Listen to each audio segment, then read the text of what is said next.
бардыңыздарды мына бүгүнкү майрамыңызга менен дагы бир жолу куттуктап, мына биздин жаш досторго эң негизгиси чын ден соолук каалайлык.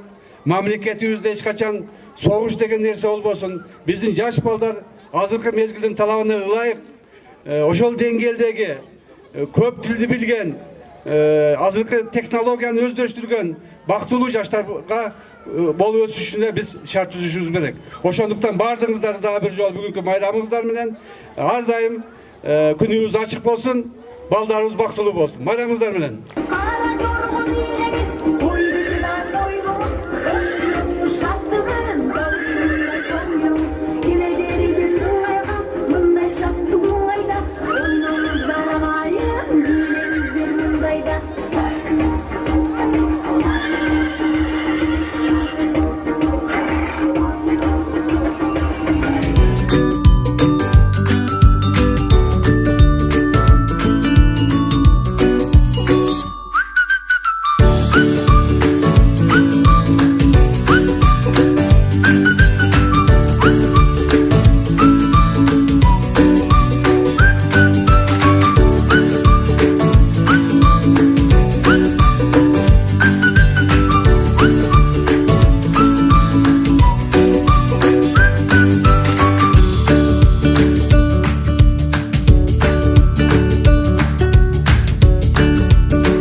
Gelip bergeniңер үчүн, биздин маанайыбызды ачканыңар үчүн силерге чоң ыраазычылык билдирип, рахмат айтабыз.